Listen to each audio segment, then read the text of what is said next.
Good morning, everyone. Welcome to the KAI's panel on the South Korea space diplomacy and space security. My name is Hang Yun-ma. I'm the professor of Catholic University of Korea. This panel is sponsored by the Korea Foundation and organized by the Korean Association of International Studies. The securitization of space is accelerating with strategic competition between the United States and China increasingly extending into the space domain. South Korea, too, established its national space agency last year called Korea Aerospace Administration. Acronym would be called KASA. It was done last year, that agency was established, and Korea is stepping into the arena of space development. As such, growing attention is being paid to how South Korea's space policy will unfold from a diplomatic and security standpoint. This panel discussion, supported by the Korea Foundation, will explore the emerging security competition and cooperation as well among nations in the space. The panel will consist of 3 distinguished presenters and 3 discussants. We are honored to welcome 3 distinguished experts who will bring deep insight and experience to today's discussion.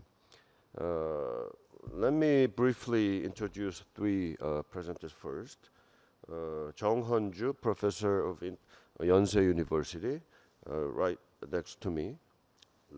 And Kim Kwang-jin, General Kim Kwang-jin was the former F-16 pilot and now a professor at the Sungmyeong Women's University. And Suzuki Kazuo, professor at the University of Tokyo. Each presenters will be given 15 minutes, and their presentation will be followed by designated discussion. Each of whom will have 10 minutes for their commentary.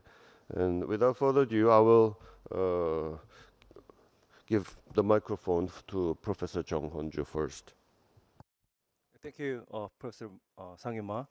My name is Hon-ju Jung from Yonsei University. I'm also director for Aerospace Strategy and Technology Institute at Yonsei University. My paper title is Paradox of Space Commercialization. Why is the U.S. struggling in the space diplomacy competition with China in Africa? The motivation for this presentation is, at least in Korea, there has been lots of work on space competition and space diplomacy, but most of the work has been based upon normative argument or policy-oriented papers.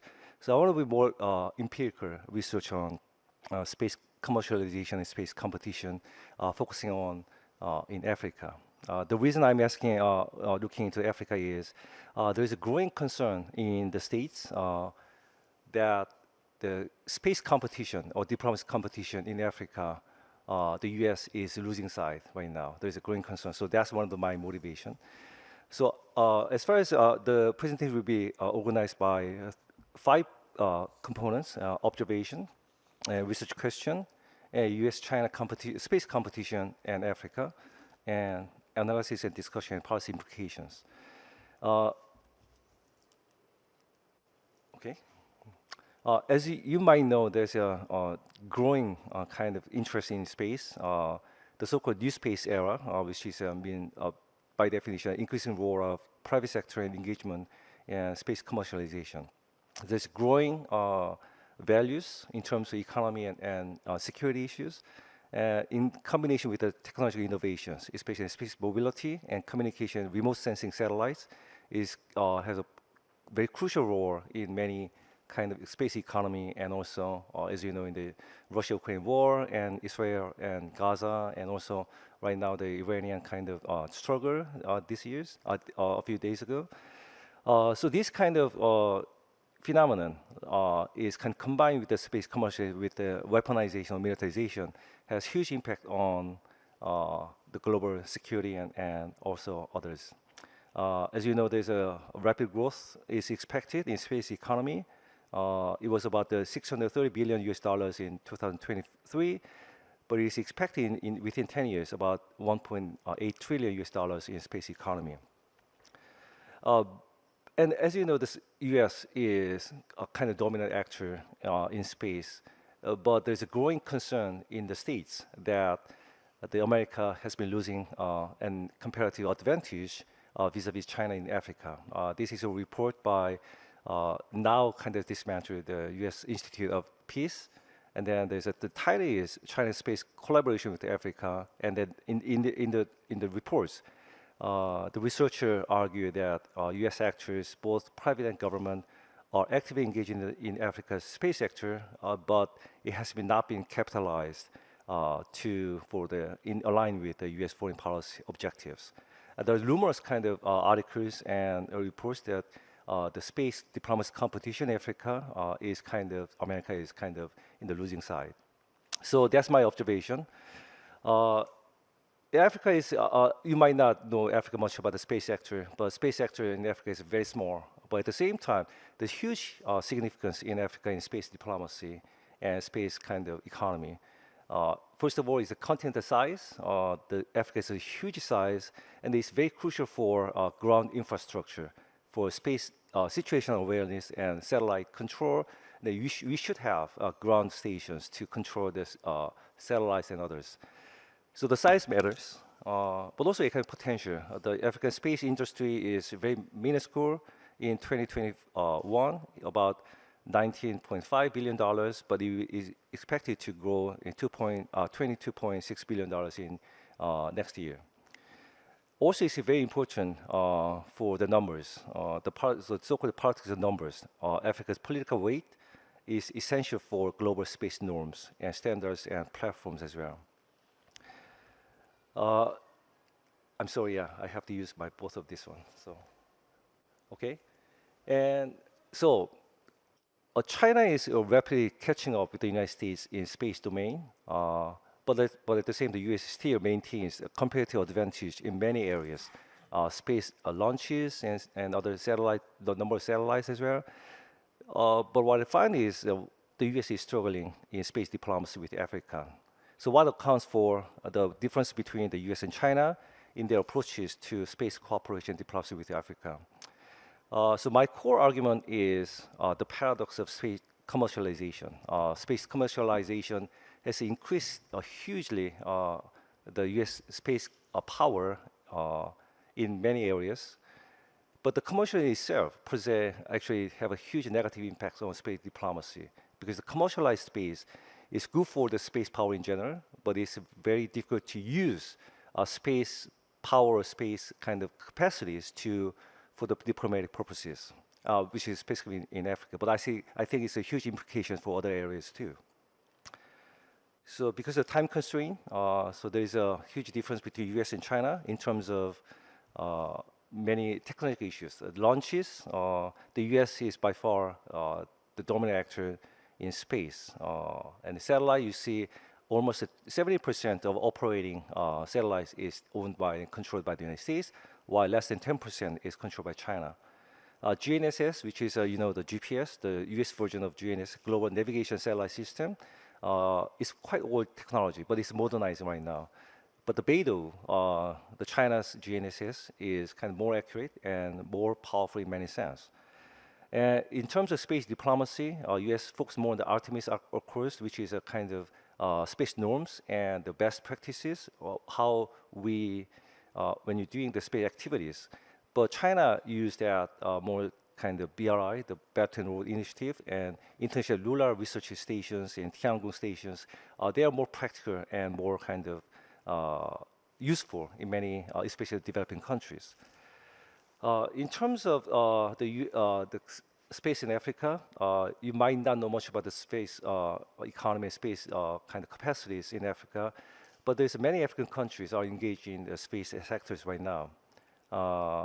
There's rapid growing as of today, and then as of today, about 64 satellites is in operation by African countries. Many African countries engage in space sectors because of many domestic drivers, domestic factors. There's military and security considerations and socio-economic motivations, and also national prestige and technical sovereignty as well. But also international pressure or international factors are engaged in this space in Africa. As I've talked to you before, the geographic vastness of the African continent is very crucial for many space powers, also European space powers in the US and China as well. And also there is a very growing need for international cooperation for space activities because the space is vast, even the US is a dominant actor, but the US cannot control all the space domain as of today. So the four major space powers in Africa: South Africa, Egypt, and Nigeria, and Algeria is kind of sub-regional kind of space powers in Africa. Let me briefly talk about the space policy towards African countries by US and China. US space policy and strategy has been made by the Trump first administration and also Biden administration. US space priority framework has been announced in 2021. And there was a strategic framework for space diplomacy, which is the first of its kind of space diplomacy by many other countries, was announced in 2023. And US-African policy has been also announced in 2022, and which is US strategy towards the sub-Saharan Africa. So US has been very interested in space diplomacy and also Africa. But US approach has been more kind of norm-based and also more kind of giving away the space kind of capacity to African countries. Xavier is one of the leading kind of prominent program by the NASA and USAID. They're trying to help the African countries for socio-economic development by providing many kind of EO data, Earth observation data, for climate change adaptation and disaster programs. And NASA also helping that.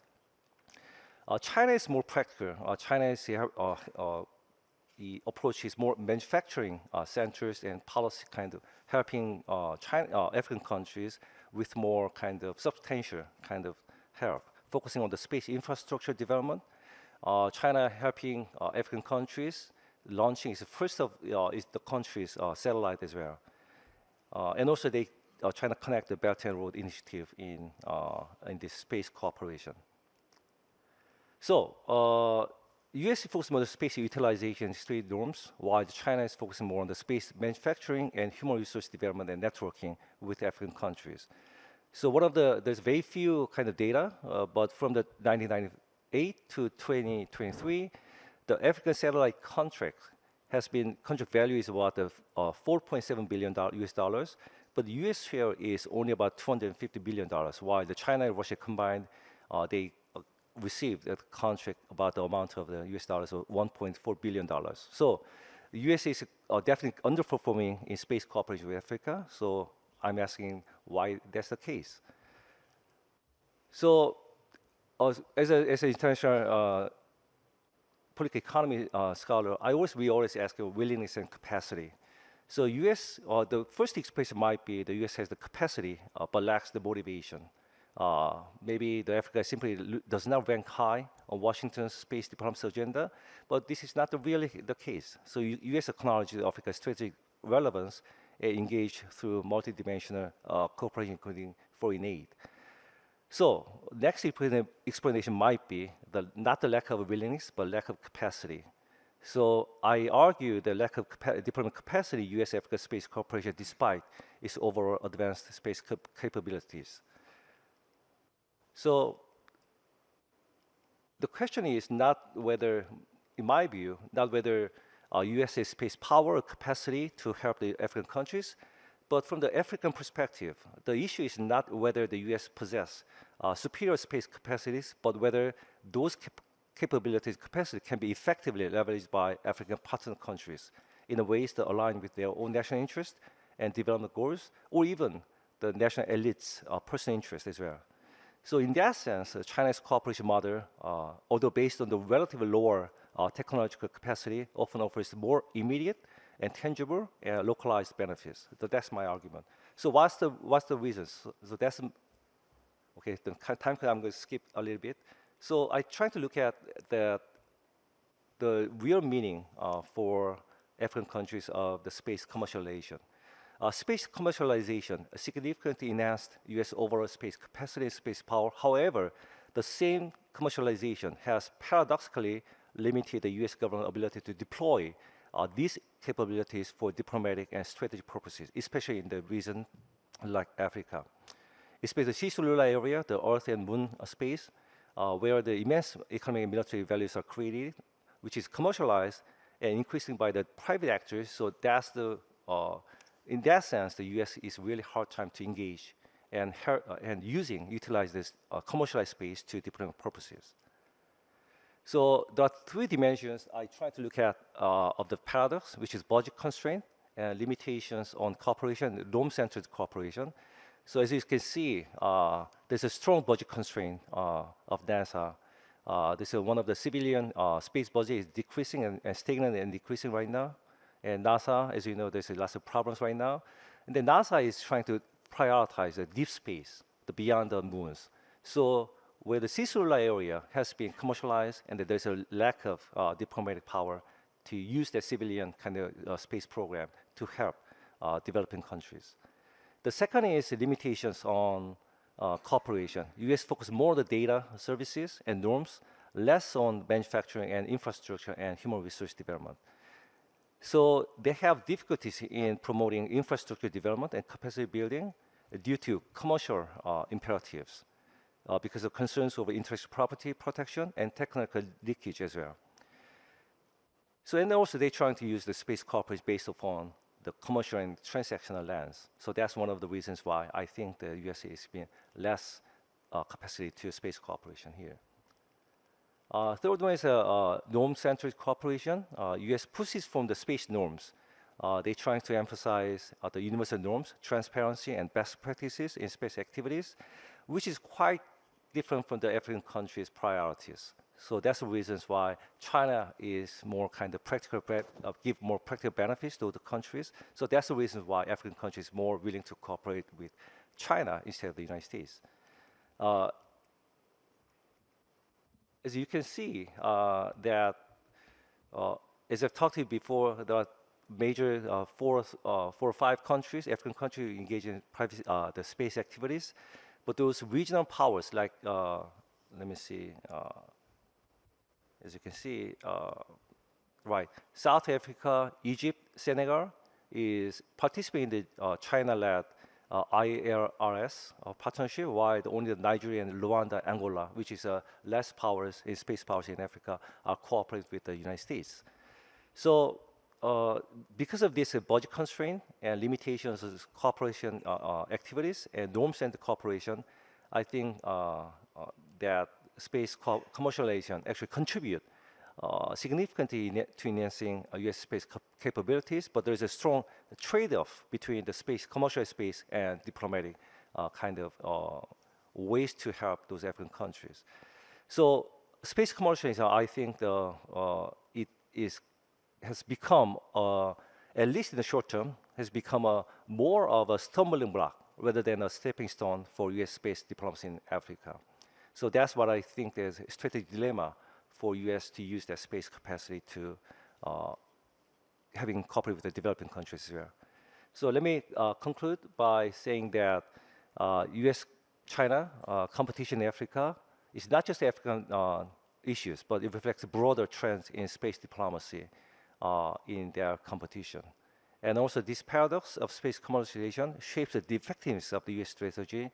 And I think US need to be more strategic and systematic cooperation with different countries to make the more kind of broader global norms in space activities as well.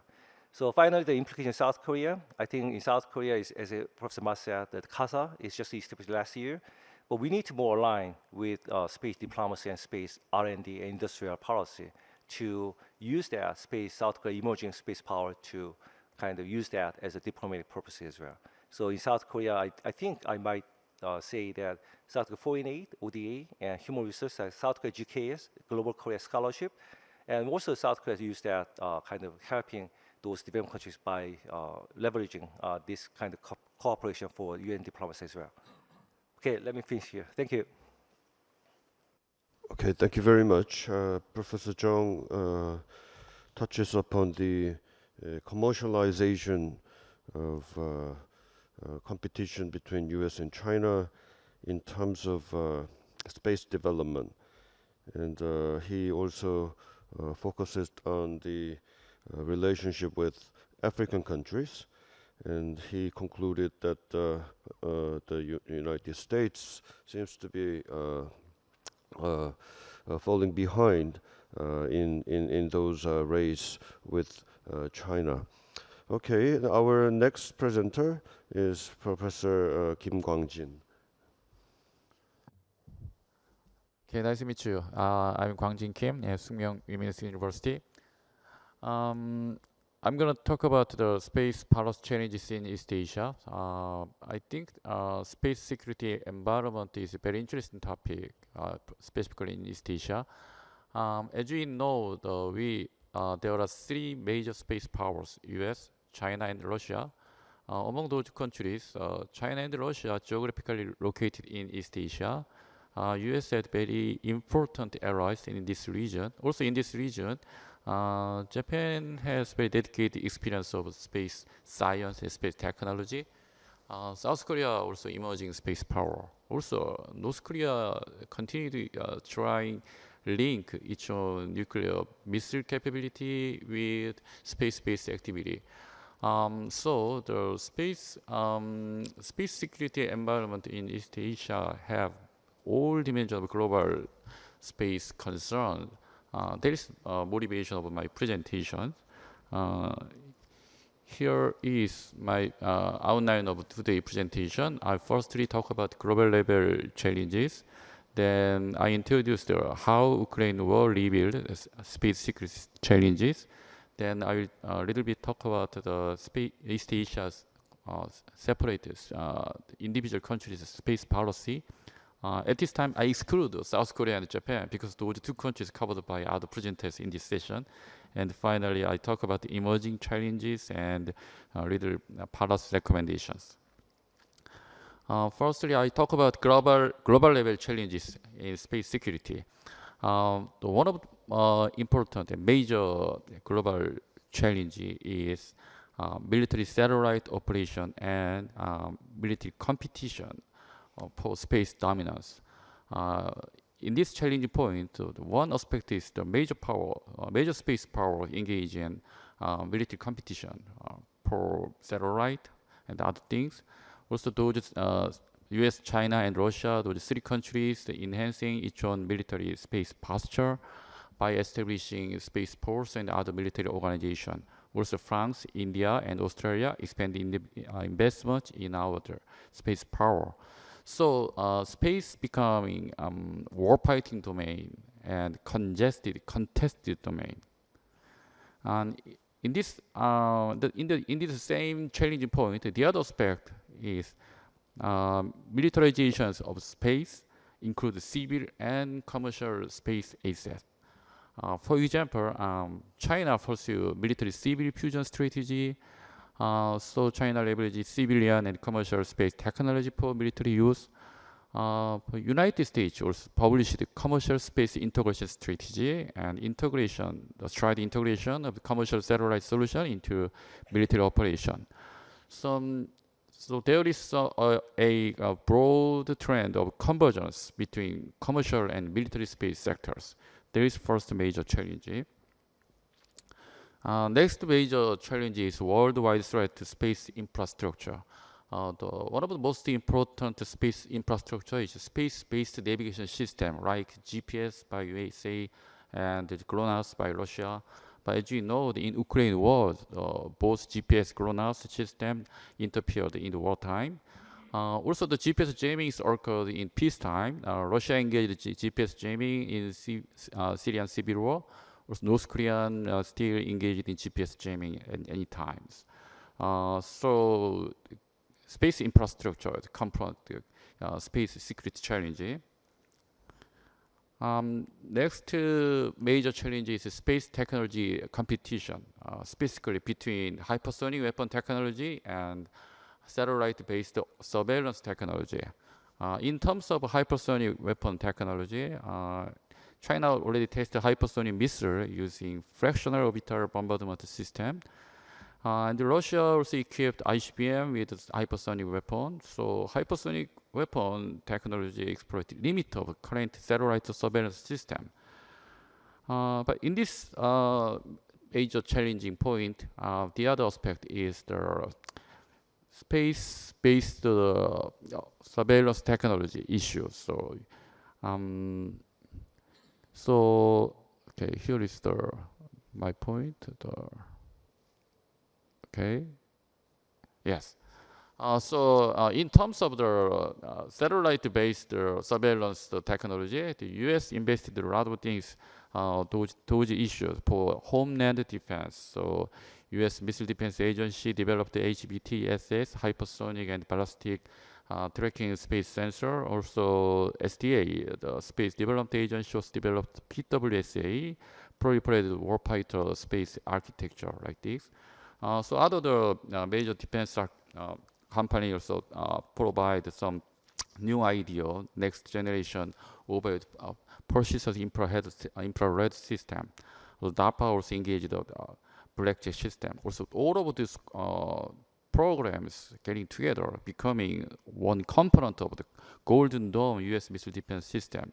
So there is some very serious military technology competition. Next challenge is anti-satellite threat and the space access vulnerability. China already showed its own ASAT capability in 2007. Russia also showed 2021. US more focused on non-lethal ASAT tools, but India also showed its own capability. So ASAT capability is now held by several countries. There is another major challenge. The other challenge is peacetime attack on space asset, like the satellite hacking, cyber intrusions, and communication disruption. Cyber hacking is performed by infiltrating ground station and seizing control. Also in Ukraine war, Russia tried to employ the electronic warfare capability, the jamming Starlink system. China and Russia researching jamming for like the Starlink system. So there's many challenges even in peacetime. Now talk about the Ukraine war. So we're getting some interesting lessons from the Ukraine war in terms of the space issue. One identification is the integration of commercial space in warfare. So in Ukraine war, so wartime space operations leverage commercial asset. So Ukraine war is the first ever war with systematic use of commercial space asset. For example, SpaceX provides a Starlink system, and many commercial private companies provide their space support for warfare. So commercial satellite intelligence helped offset Ukraine's military disadvantage. There is one lesson. The other lesson is the advanced technology war in space. In very early stage of the Ukraine war, 2022 February, Russia already started to hack the Ukraine space communication network. In 2022 May, there is a very important time because Ukraine successfully defend Russian aggression in territorial competition. At the time, Ukraine used space-based GPS for HIMARS system for counterfire operation. So space has become central area in Ukraine wars. The other lesson is the rising vulnerability of space asset.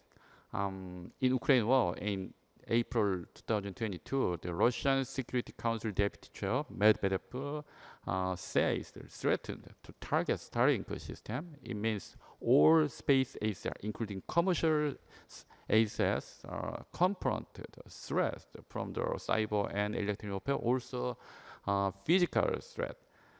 There is some satellite vulnerability. So satellite vulnerability need survivability strategy. One of the findings, survivability strategy is constellation system like the Starlink. So there's kind of new findings. Now talk about the East Asia individual countries' space policy. First, I want to talk about the China's space policy.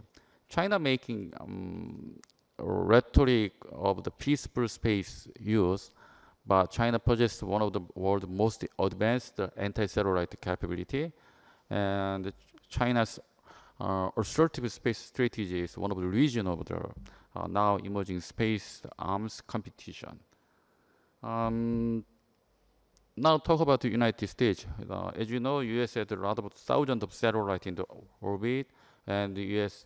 Engaged a lot of the new program focusing on large constellation of the LEO satellite. U.S. Space Force also established the first overseas unit in South Korea. Like this, U.S. had strength space cooperation with the allies in this region. Now talk about the Russia's space policy. Russia established aerospace force. Russia already showed its own anti-satellite capability. Also, Russia also employed ground-based ASST missile, orbital laser system, and reconnaissance optical and radar satellite. Also, Russia collaborated with China for military competition against the United States. Also, collaboration with North Korea. Now, North Korea's new space policy.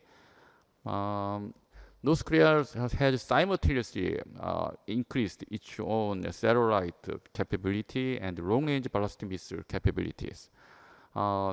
It seems that North Korea now aims to expand its own satellite network system. Also, North Korea having the chance to get new technology from Russia. So here are very broad range of the East Asia countries, the space policy. Now, so far we talk about global challenge and Ukraine war lessons and individual country space policy in the East Asia region. So, based on this assessment, I provide several emerging challenges in this region. The first emerging challenge is deepening militarization of space. Now, Chinese and Russian space weapon, sometimes North Korean missile technology threaten the regional space asset. Also, as Russian or other countries' ASS tested show, after ASS tested, there are a lot of the space debris. Space debris is one of the threat for many countries' satellite. And North Korea may have some potential threat, the detonation of a nuclear warhead in orbit. The other emerging challenge is vulnerability of space asset and strategic dependence. It means in East Asia countries, many countries, all of countries maybe, pose the potential threat in their space.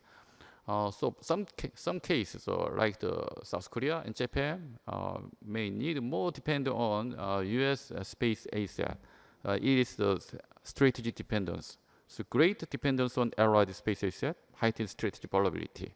There is another emerging challenge. Okay, here. Okay. The other emerging challenge is lack of space security norms and the legal framework. As you know, there are insufficient legal norms for military activity in space, increase conflict risk. So this lack of the international norms, some increase or some hinders space crisis management. There is another problem.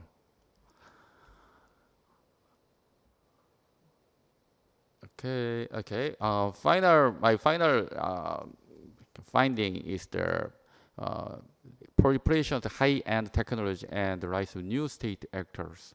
As you know, at this time we are saying in this time as the new space era. In the case, there are new actors, many new actors, the private space company and commercial satellite controllers. So it means that if commercial satellite and private sector data exploited by adversaries, so they could be very great and a serious threat. Also, without commercial space development, security opportunities may be lost. So based on these emerging challenges, so I just briefly recommended some policy response specifically for South Korea and Japan. South Korea, Japan may develop the space technology and related industrial capabilities, achieving indigenous space technology and building space ecosystems are important. And secondly, South Korea and Japan also need global partnership and allied collaboration. So strengthening Korea-US-Japan cooperation, engaging multilateral cooperations are important. And finally, also two countries may need military preparedness and operational development. So they need developing operational concept and integrating space operation with combined and joint training. So let me stop here. So yeah. Okay, thank you very much. Professor Kim explains a variety of dimensions that space commercialization, space militarization actually has. Okay, our final speaker, Professor Suzuki Kachuto, will explain on the Japan's space security policy. Right. Well, thank you very much, Professor Ma, and thank you very much for KAIST to invite me for this wonderful occasion. And I'm very happy to visit a wonderful city of Yosu, which is the sort of stage of the beautiful song called Yosu Pampada, and I'm very happy to be here. Together with a wonderful panel. So I think Mr. Young and Mr. Kim has already explained extensively about the current situation in space, in commercialization, diplomacy, and the security. So what I'd like to do is to focus on the Japanese aspect of the, how Japan responded to these situations which are evolving constantly in the world, and how Japan has transformed its space policy from the very much oriented on the R&D to more focusing on the utilization and especially the commercialization and the security. So, so let me just give you the brief history of Japan, because I think these are important. Every country has a space policy in their own context, and Japanese space policy is deeply embedded in the context of the Japanese post-World War II norms and the policy constraints. Well, initially Japan became as the space actors, but it's not as advanced as Soviet Union and United States. So Japan was, even though it is one of the major spacefaring country, Japan started with the sort of as a latecomer. So the catching up with the technology has been very much important. And also Japan has certain constraints. For example, during 1980s, Japan and the United States has the trade frictions, and one of the consequences of that is to open up the satellite procurement market to international competition, so which eventually leads to the American companies to win the contract of the Japanese government, so that the Japanese companies were not able to develop their own technologies through the commercialization. Also, there are very much of the, probably this next slide will explain that,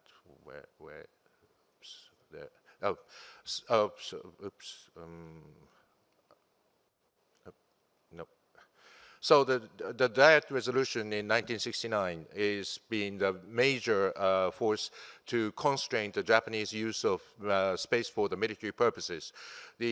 Because of the Article 9, and when Japan started to collaborate with the United States to introduce the US launcher technology in 1968, the Parliament, the Diet, has been very concerned that the Japanese space technology which are introduced from the United States will be used for the military purposes. So in order to prevent the Japanese space agencies to use the space technologies for the military purposes, there is the Parliament unilaterally, unanimously adopted the resolution on the principle of peaceful use. And this creates the situation where the the Ministry of Defense and the Self-Defense Force were not neither develop, operate, own, and use space. So you cannot use the weather forecast or telecommunications. And that has been a problem in the mid-1980s, so that in the principle of general use was adopted in 1985, and this was to allow the SDF to use the space services, which are equivalent to the commercially available ones. So the SDF can use the commercial communications or weather forecast, but they cannot use the commercial imagery, because 1980s there were less commercial imageries there. And because of these constraints, Japan was supposed to Japan was facing a very serious constraints because of this combination of the satellite procurement in 1990s and the Diet Resolution in 1969. So in this context, the Japanese politicians start to realize that Japan was so constrained and so behind the advanced industrialized and the spacefaring nations like the United States. So there were initiative to change the process of the space policy, which is to focus from R&D to the utilization. And this utilization includes the industrialization, the commercialization, and the use of space for the security purposes. So this was the basic space law in 2008. The 2008 basic space law focuses on to take the policy decision authority from the Ministry of Education, Science and Technology, MEXT, from MEXT to the Cabinet Office. So it will be the whole of the government approach to coordinate the space policy utilization for the military purposes as well as commercialization. So this transformation has been a significant change of the Japanese space program and to meet the challenges of the day. So this is the new structure of the space policy making in the after the basic space law.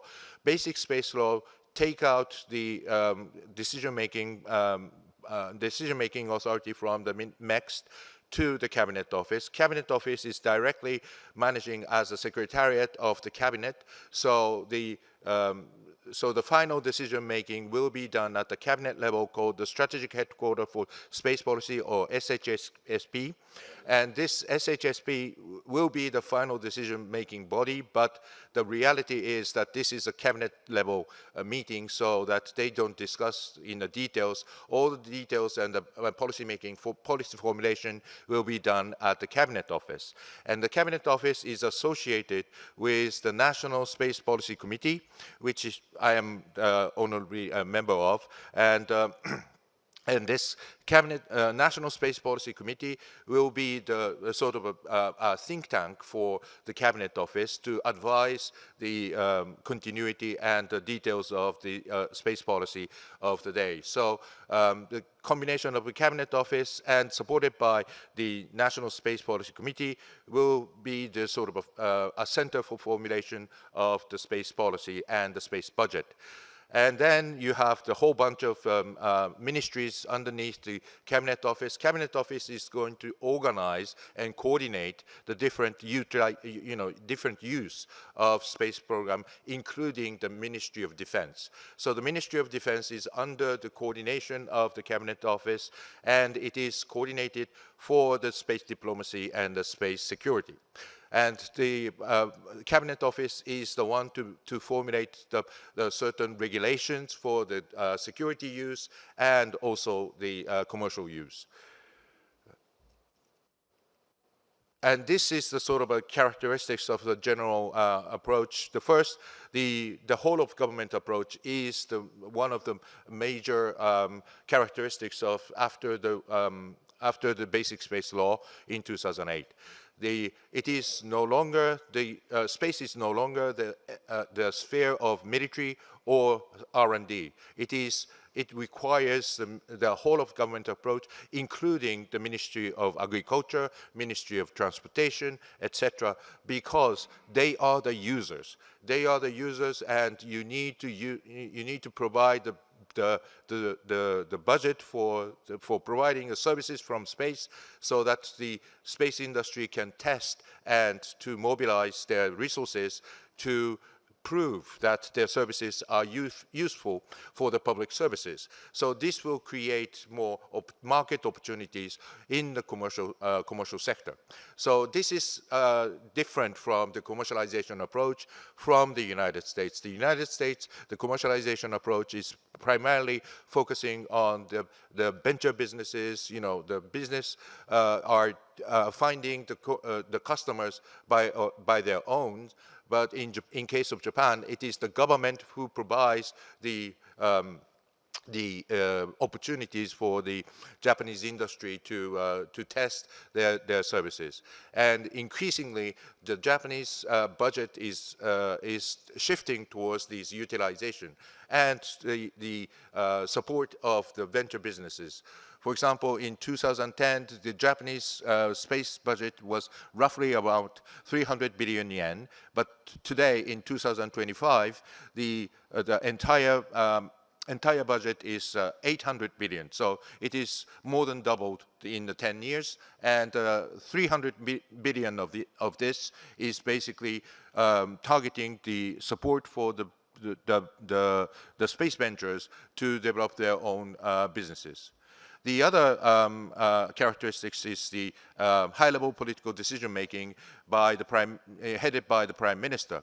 So the cabinet-level decision-making is extremely important because it mobilizes the resources at each departments. So even the Ministry of Transportation, Ministry of Agriculture was supposed to do their own businesses with space. So this is to encourage the utilization of space, and which leads to the commercialization.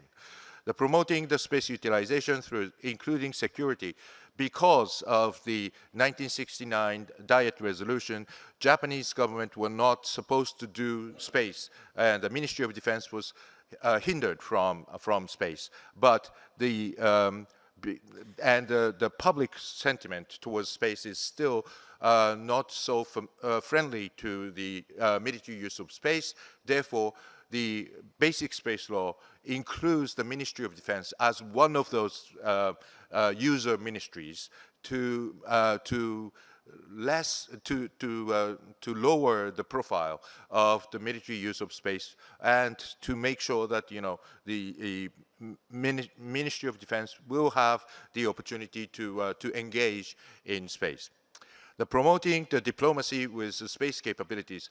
This is what Professor Jung says about the space diplomacy. Japan is also engaged in the space diplomacy by expanding its market. So what the Cabinet Office is doing is to form the overseas task force to market the potential use of the different countries, especially in the global south. The Japanese aid agencies, JICA, is now associating with JAXA to work for to find the opportunities to work to use space as a part of the technological support for the developing countries.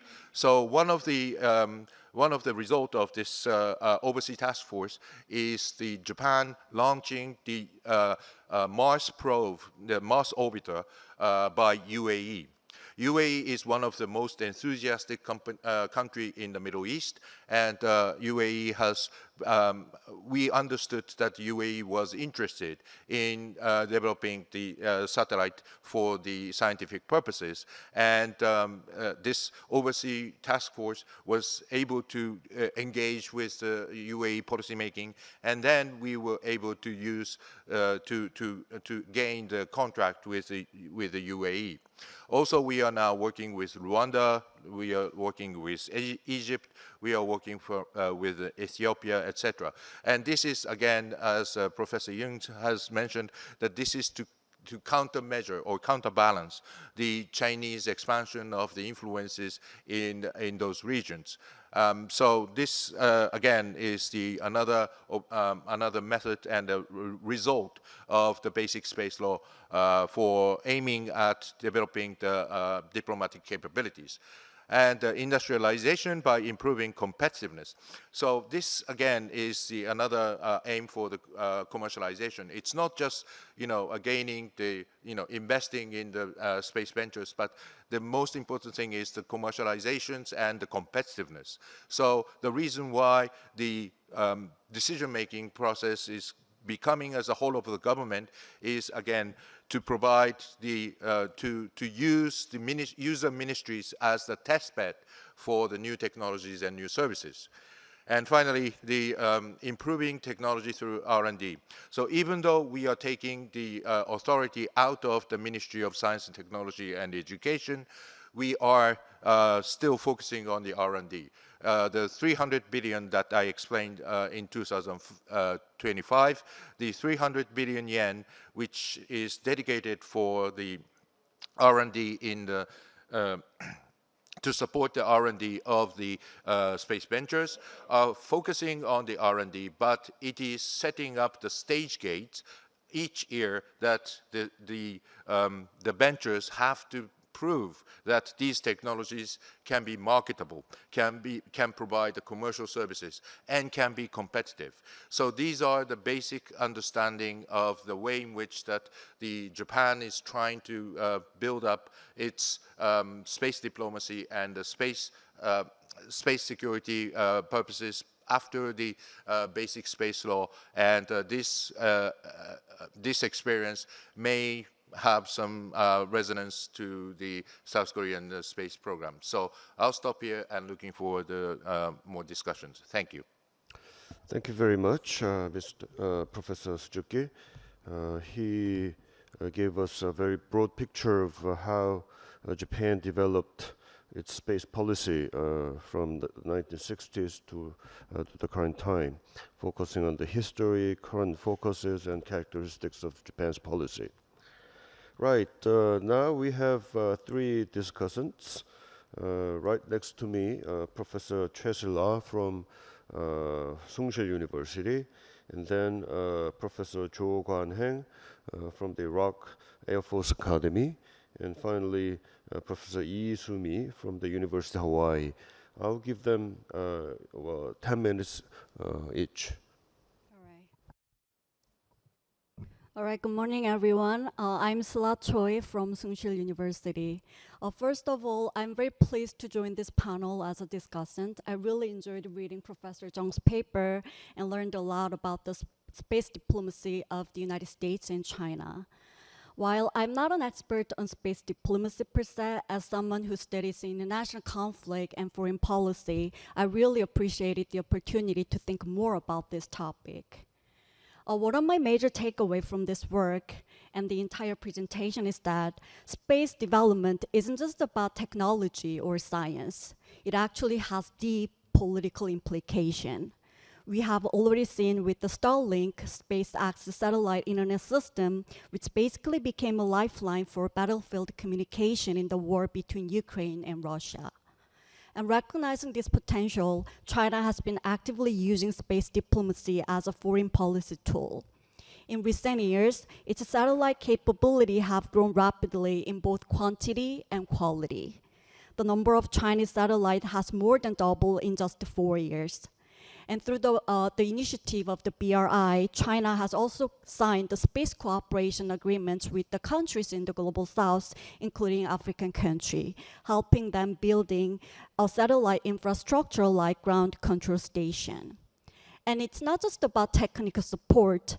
Chinese technicians are often stationed on site, and Beijing gain access to the data, which brings substantial political leverage. So space is no longer neutral or like purely technical domain. It's becoming a key arena where major powers compete to exert more influence and shape the rule of the game. That's why I think this paper is really timely, pertinent, and crucial. And that said, I do have 3 major questions and comments. And my first question is about the causal logic behind your central arguments about the paradox. And I think your research question is really compelling. Why is the United States struggling in space diplomacy with Africa despite its advanced space capability? And I really like how you frame the puzzle by pointing to the gap between capacity and outcome. And you're absolutely right that having superior space capability doesn't automatically translate into diplomatic advantage, especially vis-a-vis China. And to answer the question, Professor Zhang introduced the concept of the paradox of the space commercialization, which I thought really interesting. And his central claim is that while space commercialization has strengthened US space capacity overall, it has paradoxically weakened the government's ability to conduct effective space diplomacy in Africa. In contrast, although China's space capability are still behind those of the United States, its state-led and strategic approach gives it a diplomatic edge. But I wonder, is the United States government truly constrained by commercialization itself, as you suggest? I'm not fully convinced that space commercialization is inherently inefficient or incompatible with the national goals. In fact, relying on private company and letting the market lead has been a core part of the how United States has developed its economy, not just in space, but in other high-tech sector like software, semiconductors, and biotech. And that's just how liberal market economy works. So commercialization is some new obstacle. It's more like structural constant that United States has always worked with. So to me, the issue feels less like a paradox and more like a matter of the strategic priority. It's not the United States can't engage in meaningful space diplomacy, it's that it hasn't chosen to. Even if American policymakers recognize the importance of the space, I wonder how much of a priority they really assign to it compared to other domains like AI, critical supply chains, among others. I also wonder whether there's even a consensus, clear consensus among the policymakers in the United States. With the clear strategic priority and the better policy coordination, the private sector could actually serve as a strategic asset rather than an obstacle.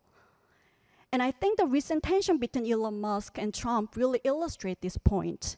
When Musk threatened to retire the Dragon capsule, which is currently the only US vehicle supplying the International Space Station, one of the Trump close ally, Stephen Bannon, said, "We can nationalize the SpaceX by midnight with the executive order." I don't think this scenario is likely, but that exchange makes clear that it's not the government lacks the capacity, it's about how willing it is to leverage that capacity. And my second question is about the conceptual clarity. What exactly do we mean by space commercialization? This term seems to cover a wide range of things, from the budget cuts for NASA to the growing role of the private company like SpaceX. But I found myself wondering what's on the other side of that concept. In your framing, we see a contrast between the United States as commercialized and private-led, and China as state-led. And I got that this helps sharpen the comparison. But are those two really distinct or mutually exclusive? After all, during the Cold War, the United States space program almost entirely government-dominated and state-run. And even today, companies heavily rely on federal contract, infrastructure, and regulatory framework. The government still plays a crucial role, funds, regulate, and can even intervene when needed. So it's maybe not a clean either or, it's more of a spectrum. At some point, the United States shifted more toward the market, and I think it would be really helpful if we could unpack this concept a little bit more. Like, what exactly do we mean by commercialization? What are its major components? And how has this balance between the public and private shifted over time? That would really help us better understand where the United States falls on this spectrum and why that matters for diplomacy. And my last question is about the effectiveness of the space diplomacy, or really the United States diplomacy overall. Professor Zhang asked why the United States has struggled to build a stronger relationship with the African country, and pointed to commercialization, outlining 3 ways it affects US space diplomacy. It limits the budget, emphasizes norms, and makes it harder to provide infrastructure. But to me, these challenges seem to reflect deeper pattern in the United States foreign policy rather than commercialization per se. The United States has long emphasized international norms and shared value, focusing on building relationship with so-called like-minded country. But that kind of approach may not resonate as much with the country that don't necessarily share the vision of the United States, and they're looking for more practical and mutually based like benefits. So that brings me to a broader question I've been thinking of. Especially as the international order has become more fragmented over time, is it really effective to build coalition primarily with the like-minded country based on shared norms? Or should we think more about the engaged with heterogeneous, even non-like-minded countries through more practical and mutually grounded cooperation? And how should we evaluate the effectiveness of these 2 approaches? We'll stop here, and thanks again for a very interesting paper. All right. Professor Choi raised 3 questions. Perhaps Professor Chung will answer in his time later. Next will be Professor Jo Kwan-heng. Thank you. I'm Professor Jo, currently serving at the Korea Air Force Academy. It's a great pleasure to have the opportunity to engage in discussion following Dr. Kim's insightful presentation. In particular, Dr. Kim has played a leading role in formulating the Air Force's strategic vision Quantum 5.0 and has systemically developed the Air Force's space power advancement plan. These accomplishments clearly demonstrate Dr. Kim's foresight and strategic insight. Today's presentation once again affirmed his clear vision and professional expertise. I'm truly grateful for the opportunity to discuss such valuable ideas together, and I look forward to the discussion to come. This paper is a great study that looks closely at the challenges East Asian countries face and how they are responding, especially in the new and important area of outer space. As the global security situation changes quickly, I would like to point out some of the key strengths of this paper from the following points. First, this paper is highly timely. It begins its analysis by focusing on the military use of space, which has come into sharper focus since the outbreak of the war in Ukraine. By connecting this recent and widely discussed security issue to the East Asian context, the paper shows excellent relevance to current global affairs. Secondly, another major strength of this paper is its use of a multidimensional analytical framework. It clearly organizes key threats, factors, such as global military satellite competition, GNSS disruption, hypersonic weapon, ASAT weapon, and cyber attacks, and effectively links them to the security environment in East Asia. This highlights the other's strong analytical capabilities. Thirdly, the paper excels in its individual analysis of the space policies of China, the United States, Russia, and North Korea, while also connecting these policies to the broader security structure of East Asia. For example, it provides concrete insight into how China's military-civil fusion strategy and asset capabilities. Russia's electronic warfare tactics and North Korea's satellite launches linked to ICBM development pose directly threat to South Korea's security. This approach affords highly valuable information for real-world policy decision-making. Fourth, the practicality and specificity of policy recommendation are also noteworthy. The paper clearly outlines policy alternative centered on South Korea, structured around three key pillars: technological development, international cooperation, and military preparedness. This clear framework enhances the paper's potential for practical application in policy making. Fifth, the paper makes a meaningful contribution by raising awareness about the lack of international norms. It highlights the absence of global regulation surrounding the shape of the space arms race and resulting legal and policy gaps. By calling for a more proactive role from East Asian countries in shaping these norms, the paper addresses a critical and often overlooked issue. In conclusion, Dr. Kim's paper represents a significant scholarly contribution by shedding empirical and policy-oriented light on the relatively new subject of space security within the text of East Asian region.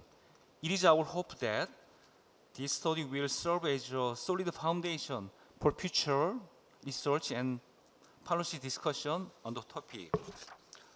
I would like to ask Dr. Kim a few questions. First, South Korea's space capabilities are still significantly behind those of four neighboring country powers. In your view, which specific area of space power should we focus our investment on to best enhance national security? Second, regarding the establishment of a space force, do you think it would be better for Korea to create an independent force, space force, or to place it under the Air Force, as the United States has done? Thank you. Right, Professor Cho highlighted some of the merits of Professor Kim's paper and asked two questions. And finally, our final discussant, Professor Lee Soo-mi. Good morning.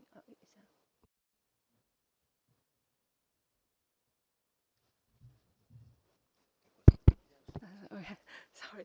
Good morning. I'm Soo-mi Lee, Professor of Political Science at the University of Hawaii Hilo. Thank you for allowing me to be part of this panel. I have learned so much from reading of all of your paper and today's presentation. Particularly, thank you, Dr. Suzuki, for your insightful paper. It was very interesting and informative. I have a few questions and comments that I would like your thought on. Bear in mind that I prepare my comment and questions based on your paper that I read. The first one, the title of your paper I read was Japanese Space Security Policy and its Cooperation with South Korea. So I wonder about what area Japan and South Korea could collaborate in. I always supported that South Korea is in a good position to lead initiative like debris removal, since those great power with such capability would be suspicious of each other's intention if they were to do so.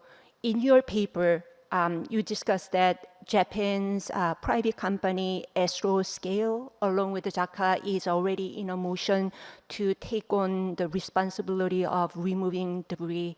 I would like to know if this is one area you would think South Korea and Japan could collaborate in. The next As someone who studied international mediation, I very much appreciated your mentioning TCBM as an important step toward achieving space security. Trust and confidence building measures are not only important in debris removal initiative, but also are central for any activity in space security, as space technology are dual use. Japan engaging in contributing to the norm like them are very commendable, and I hope South Korea could join the country for that initiative too. And then my next point is, under the Biden administration, the first country leader invited to the White House was Prime Minister of Japan, Suga, followed by South Korean President Moon. Biden emphasized the importance of creating a trilateral alliance among the three countries, basically against China. So relevant to space security, the U.S. forms the U.S. Space Force in December 2019.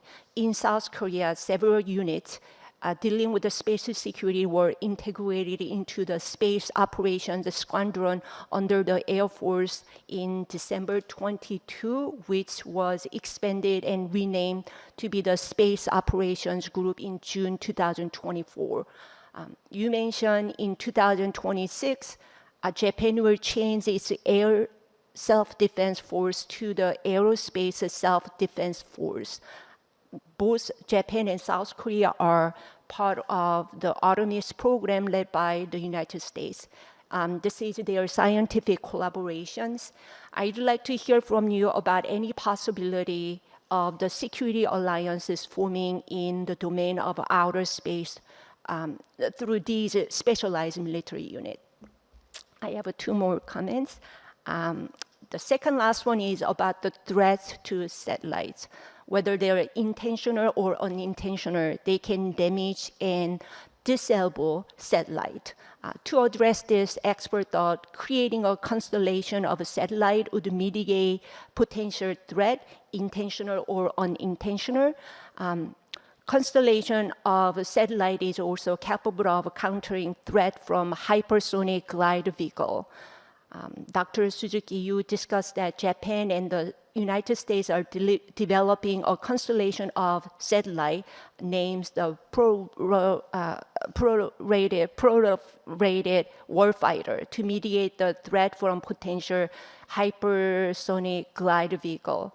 But it seems whenever we come up with a solution, new problems arise that undermine them. We now learn that Russia has been developing space nuclear weapon, and China's scientists have been studying and publishing about the impact of space nuclear weapon at the varying altitude of explosion through a computer simulation. Space nuclear weapon could take out constellations of satellite. And I think there may be no answer to this, but still I would like to ask your thought on this. My last comment is, in the new space era, involvement of private sectors increase and facilitate innovation and technological advancement. However, there are also liability. After Elon Musk allowed Ukraine to use Starlink, their system was attacked by Russian hacker, although they were able to tweak some coding and were able to recover. As far as military space security is concerned, I wonder how private actors, companies' engagement in the space industry could change the landscape, considering risk and costs they might have to pay, as Dr. Suzuki mentioned in his paper. In addition, private company from one country can develop strong partnership with another country, potentially challenging their home country. I wonder how this dynamic plays when the two countries are in competition. That's all for now. Thank you. Okay, thank you very much, Professor Lee. She raised about 5 questions to Professor Suzuki. Right, let me give each of the presenters about 5 minutes to answer, or to answer the questions raised to you. Professor Chung. Thank you, Professor Choi. As I talked in the very beginning, that I really want to write a paper on more not just about normative or policy-oriented paper, but more empirical paper. So that's one of the motivations for me writing this paper. But at the same time, the space actors about writing a paper on space, it's really difficult to find out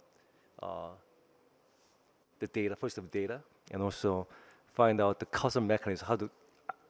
I need to connect the dots between the causal mechanisms, but it's really difficult. So what I used is the counterfactors. What if, so my question is, if the US have this strong capacity and willingness to cooperate with the African countries, why US does not provide core technology to make the African country first satellites in many countries? They are willing to cooperate with the United States.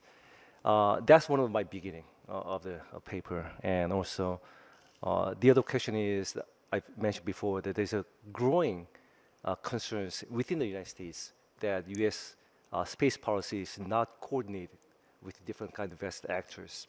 Like Professor Suzuki said, that Japan has more kind of coordination kind of under the cabinet office, right, the prime minister's office. But US, because of commercialization of the space, it's really hard to leverage the capacity to make the foreign policy to achieve objectives. So that's my question. So that's the reason why United States does not help in the African country or the global South, because global South is really important in global space governance, because as a space debris problems and other kinds of uses.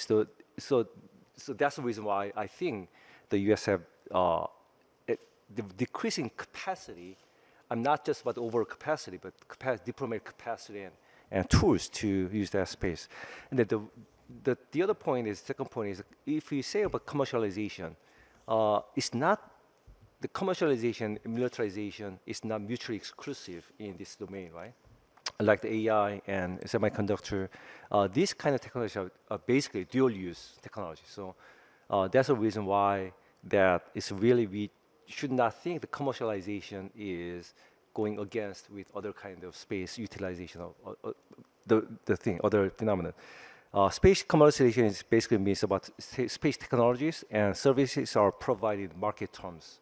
So as you say, Starlink, as Professor Kim says, Starlink is a commercial firms. They earn money by providing space internet services to to customers. But at the same time, it can be immediately used by government for war-fighting efforts if there's a strong pressure of the U.S. government. So that's a kind of gray area between commercialization and other kind of utilization of space technology assets. So it's real hard to define what really is commercialization means. As I've said, basically it's a market-based, market-driven kind of phenomenon, but at the same time, it's also connected with other kind of civilian and also the military purposes as well. But I really understand what you mean by the comments. That's well taken. But finally, the value kind of you mentioned, like-minded countries, right? If you look at the Artemis Accords, there's 55 countries, signatories of the Artemis Accords. If you look at the countries, are they like-minded countries of the United States? But they are like-minded countries in the space domain, but not in other areas. So I think like-minded countries are really vague terms. Who define, what is a like-minded country of South Korea? What is the like-minded countries of United States in terms of space domain? I think it's really hard to define. So that's the reason I think the value-based, US trying to use this kind of platform or kind of the so-called governance, space governance, but who are participating in this governance is really kind of based on, I think, each kind of different platforms as well. So I'm not have the answer to all the questions, but I think I will think about that. But thank you for your comments, and I think as a scholar who are working on the space domain for the last 6 years, I think this is the right time for the scholars, not just about providing kind of policy-oriented kind of recommendations, but we really like to have the kind of research puzzles to solve the phenomenon. Okay, thank you. Okay, next Professor Kim Kwang-jin, please. Okay. First of all, thank you for Professor George's great comment.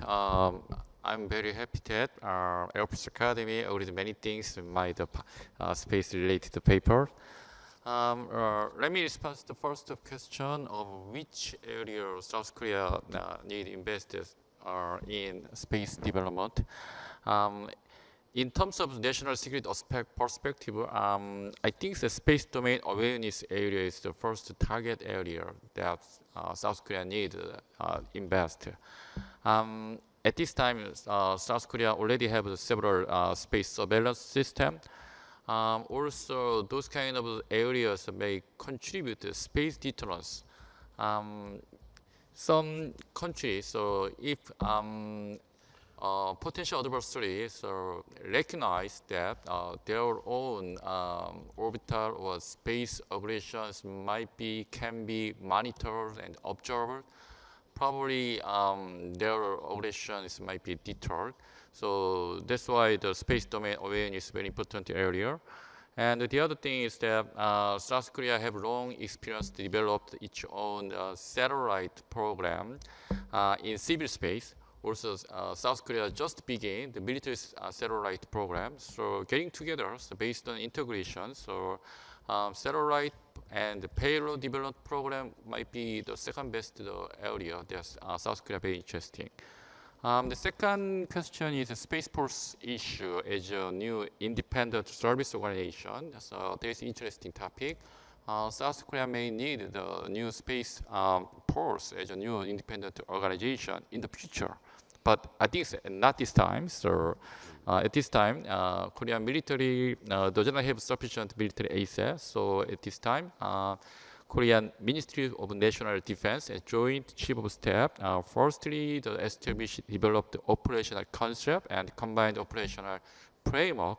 Then after completion of this, all of the concept and framework, then we'll discuss the Space Force issue. So let me stop here. Thank you for a good comment here.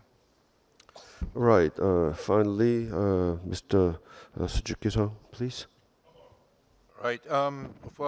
Thank you very much, Dr. Lee. I am very appreciated for the lots of questions. So the first question was about how Japan and South Korea can work together. I'm sorry I didn't have enough time to write. You know, I was so under pressure to submit the paper, so I didn't extend my idea on the cooperation between Japan and South Korea. I think there are basically three domains that we can work on. One is a technological domain, which is including the commercial aspects. I think there are emerging, South Korea as an emerging space power and establishing a new space agency. I think there are a lot of experience that Japan can share with South Korea. And I think it is important, especially for the second point of cooperation, which is a normative cooperation. Because of the US-China and the US-Russia competition, it is getting more and more difficult to have the international rules and norms. So what we need to do is to work together to build up the norms of the behavior in space. And I think the countries like South Korea, which is currently engaging into more and more space, I think it creates momentum for the international community to work together to form new idea. The third area is the security. I think there is a lot of shared interest, especially with regard to the North Korean missiles and the nuclear activities. And I think there are lots of, conventional intelligence sharing, but also we can do more in space intelligence sharing.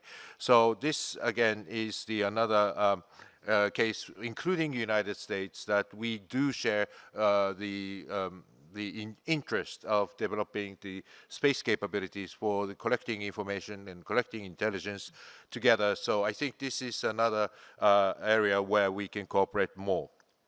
And The question concerning about the TCBM, as I explained, that this is a very tough time to build the international norm. And the Japanese strategy is to unilaterally use the national legislation as the standard for the international activities. For example, the debris mitigation. The debris mitigation is, Japan is stepping ahead of the first country to do the active debris removal, and the Japanese government is constraining the private activities like astroscale, which is required the license from the Japanese government. So in order to grant the license for the astroscale, Japanese government requires astroscales to do more TCBM. So this is the sort of a unilateral actions, but at the same time, it sets the sort of a reference point.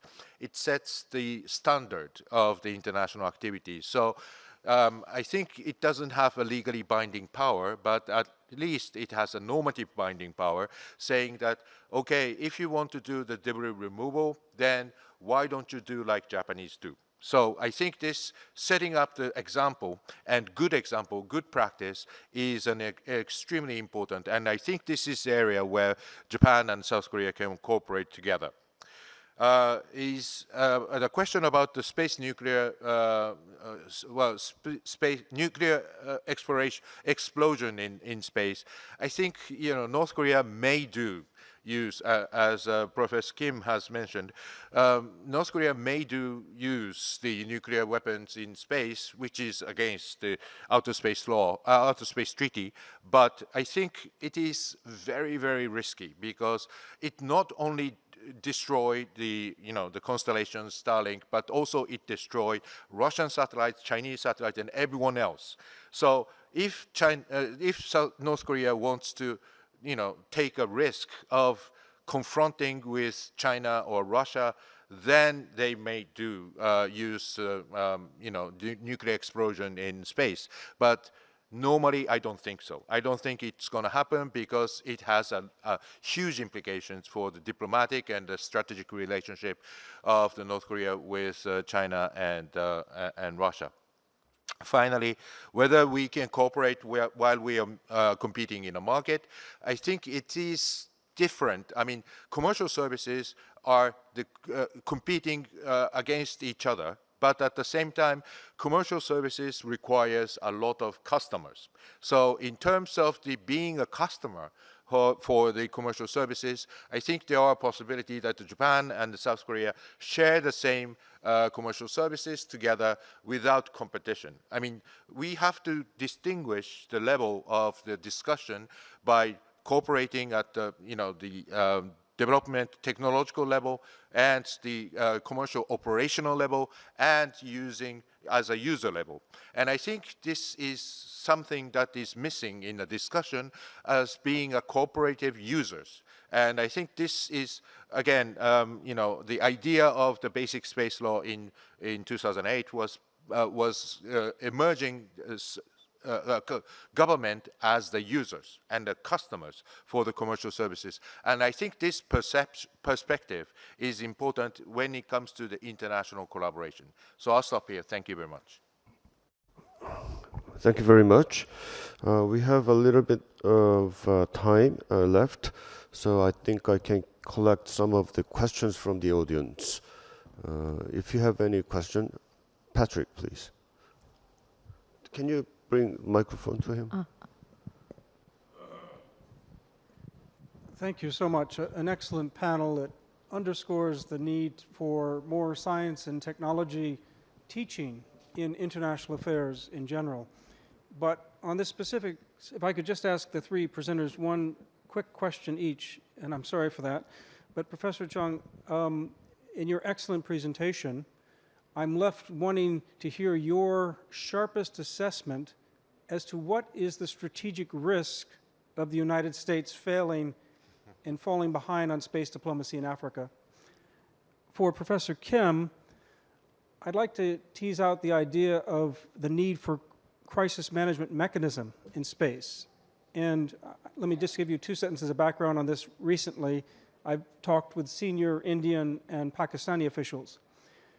Two takeaways. One, they think they've never actually approached the potential use of nuclear weapons in all their crises, including the latest one. But they acknowledge there is a complete lack of a crisis management mechanism. So what might be possible, especially in the East Asian context, especially North Korea, China? And then finally, for Professor Suzuki, you've already touched on the cooperation issue, which is very important in terms of Korea, Japan. But I wonder on the security issue, whether there's more that can be done even nationally in Japan and in Korea to protect your space assets and your ground assets that relate to that for strategic resilience. I wonder if you have any ideas about the importance of that. I'm sorry to ask 3 questions, but thank you very much. Excellent questions. I'll give each of the presenters to answer. Any other questions? Okay, please.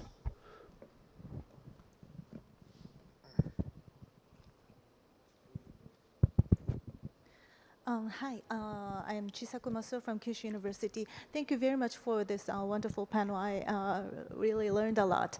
To any of the speakers, I would like to ask one question, which is how much do we need to worry seriously about China-Russia cooperation in the space domain?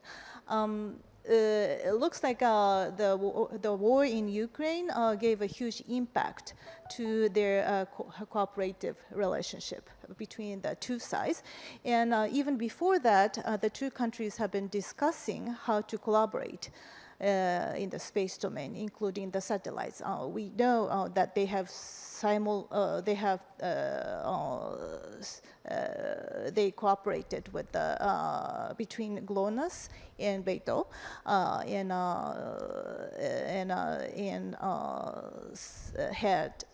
and fixed their time to accurately integrate their satellite operation.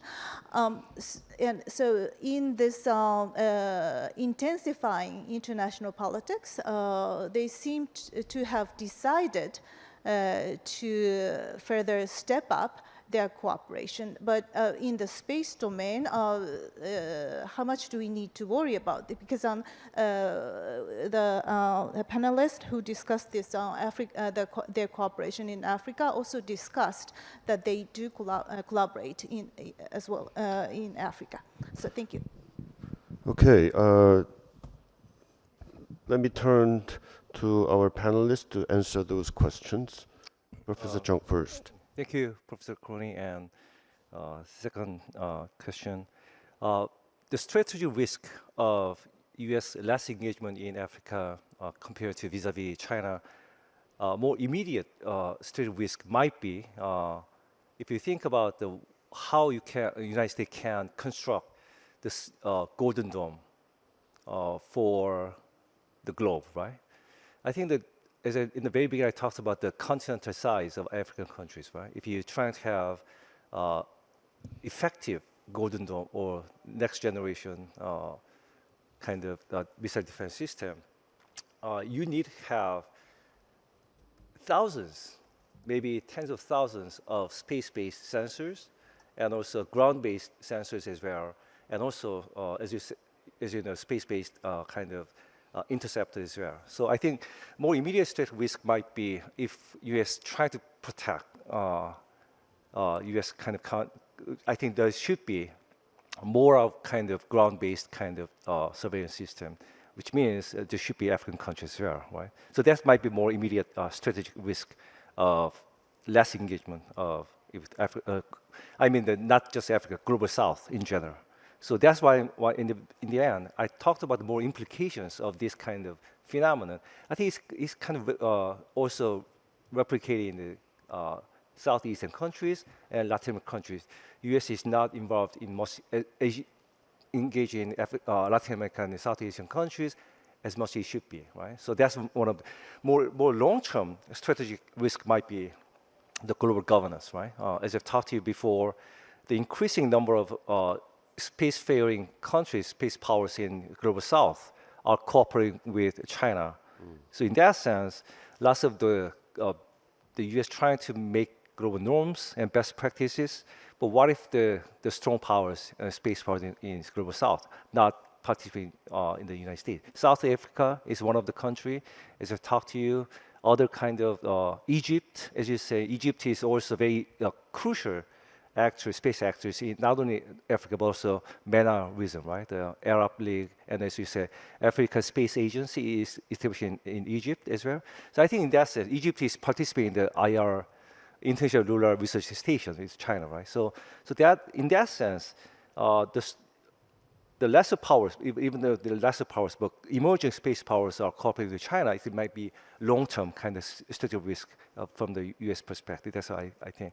In terms of Russia, China, I don't know much about that, but I think in the Earth orbit, there's not that much cooperation with the Russia and China.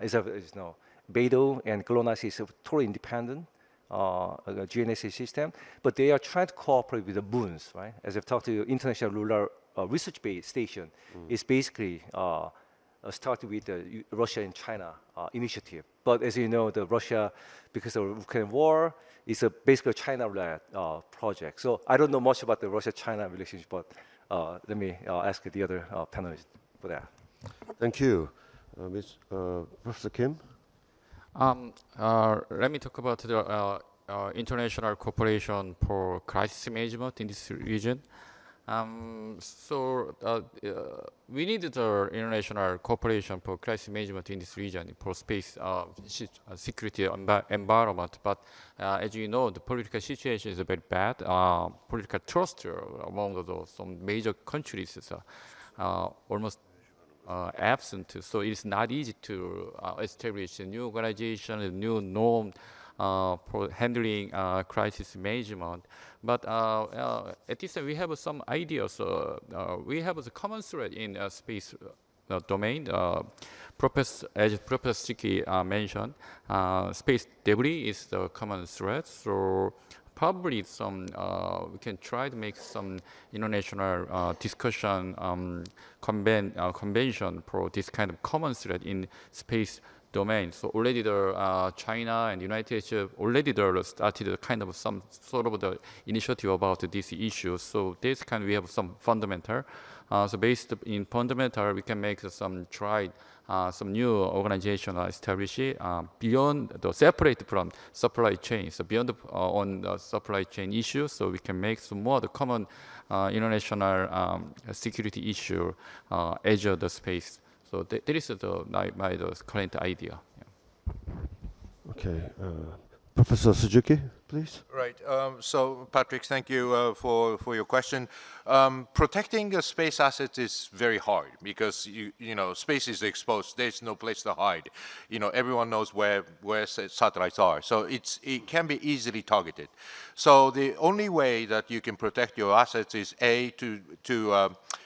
to multiply your satellites so that you can increase the resilience, and B, you need to make sure that you use the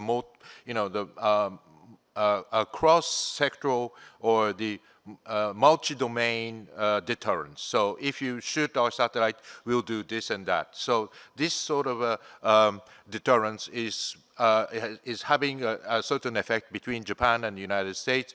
The 2+2 in 2023, there were an agreement between Japan and the United States that will, the space assets will be a subject of the Article 5 of the Japan-U.S. Security Treaty. So this sort of the multi-domain deterrence is another way to prevent the attack on the satellite. Protecting the ground segments are already in place. The 2022 National Security Strategy and 2023 National Space Security Initiative includes all the strengthening and implementation of the cybersecurity for the ground stations. We also introduced in 2017 the concept of the mission assurance. So if there is an attack on the satellite or any space assets, then there will be an alternative means to find the cover-up so that we can continue our missions. So those are the methods that we are working on to protect our strategic assets. For the Maso-san's questions, I don't think that the cooperation between China and Russia is so developing because Russia is under sanctions, so their launching capability is very much limited. They have launched very few compared to before the 2022. So I think Russian space capability is so diminishing in a global sense, while China can do its space development alone. So it's not extremely concerning between the cooperation between Russia and China. And also in terms of the accuracy of Beidou and GLONASS, I think it's not supporting Beidou's accuracy, it's supporting the GLONASS accuracy, because GLONASS accuracy is, let's say, that 1/10 of the GPS, and this is a very, very shallow services. So it requires more support, and probably that's a Russian demand rather than the Chinese demand. So I'll stop here. All right, thank you very much. This, I think, was a very much enlightening panel. Space is quite a new subject to the study of international relations, but our previous and existing theories and discussions of international relations and international political economy might be contributing to the study of space in our discipline. The concept of competition and concept of cooperation and the concept of international actors like government and corporate, I think those are quite useful in developing our discussions related to the space domain. And also it has a pretty important policy implications because the space already very close to us. The examples of North Korean cooperation with Russia is a very great threat to us. And I think this is the panel which that I'm moderating with the number one priority that I want to keep was the time management because at this place the opening ceremony will just follow and the lunch will be served at this place, so please stay in your place now. Thank you very much. Please give us a big applause for the participants. Thank you very much.